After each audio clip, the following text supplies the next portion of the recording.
నియోజకవర్గంలో గత 14 నెలలుగా తెలుగుదేశం ప్రభుత్వం వచ్చిన కాడి నుంచి నేను శాసనసభ్యుడిగా ఈ నియోజకవర్గానికి ఎన్నికైన కాడి నుంచి అభివృద్ధి పనులు నిరంతరం కొనసాగిస్తా ఉన్నాం.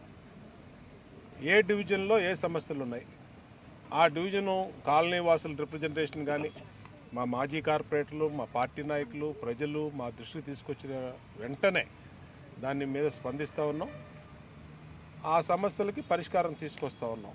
ఇప్పటికీ 250 కోట్ల పైచిలకు ఈ నియోజకవర్గంలో సీసీ రోడ్లు, బీటీ రోడ్లు, కమ్యూనిటీ హాల్స్, స్కూల్స్, హాస్పిటల్స్ అన్నిటికి డ్రైనేజీ, వాటరు అన్నిటికి కూడా ఇచ్చిచ్చాం.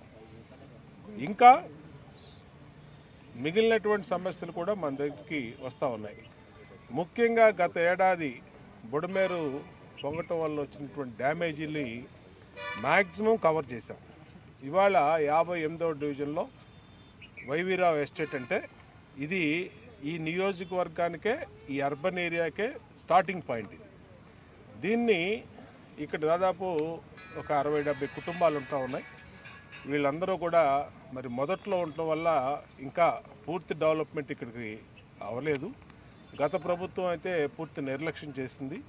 ఇక్కడ ఈ అసోసియేషన్ ప్రెసిడెంట్ గారు కానీ, సభ్యులు కానీ, మా మహిళా సోదరీమణులు కానీ పలు తరవలు నా దృష్టికి తీసుకొచ్చారు సమస్యలు. ఇప్పటికీ శాశ్వత ప్రాతిపదిక మీద డ్రింకింగ్ వాటర్ ఫెసిలిటీని రెస్టోర్ చేస్తూ ఉన్నాం, సాల్వ్ చేస్తూ ఉన్నాం.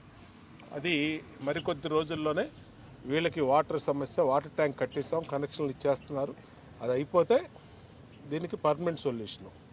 అట్లాగే ఈరోజు 95 లక్షల రూపాయలు పెట్టి బీటీ రోడ్లు ఏర్పాటు చేసాం. ఇంకా అసోసియేషన్ ప్రతినిధులు కానీ, మా అక్క చెల్లెళ్ళు సోదరిమణులు కానీ అడ్డ రోడ్లు కూడా అడిగారు, అవి కూడా వేస్తాం. అలాగే డ్రైనేజ్ అడిగారు, డ్రైనేజీ కూడా ఇస్తాం. నేను ఒకటే కోరుతా ఉన్న వాళ్ళని, ఏ సమస్య ఉన్నా మా దృష్టికి తీసుకురండి. ఖచ్చితంగా ఆ సమస్య పరిష్కారానికి మీ శాసనసభ్యుడిగా బోండావమ్మ ఎప్పుడు మీకు సిద్ధంగా ఉంటాడు. ఎమ్మెల్యే కార్యాలయం నిరంతరం పనిచేస్తూ ఉంది. ఇప్పుడే చెత్త సమస్య, గార్బేజ్ విషయం అడిగారు. గార్బేజ్ ఏఎంహెచ్ఓ గారికి ఫోన్ చేసి ఏఎంహెచ్ఓ గారికి కూడా చెప్పాం. అలాగే రేపటి నుంచి ఆ సమస్య కూడా పోద్ది. ఏ సమస్య ఉన్నా ఇవాళ దానికి పట్టించుకునే శాసనసభ్యుడు ఉన్నాడు, పట్టించుకునే ప్రభుత్వం ఉంది. కాబట్టి ఎవ్వరూ కూడా ఇబ్బంది పడాల్సిన అవసరంలా ఎమ్మెల్యే కార్యాలయం నిరంతరం పనిచేస్తూ ఉంది. కాబట్టి ఏదన్నా మా దృష్టికి తీసుకుని కోరుతా ఉన్నా.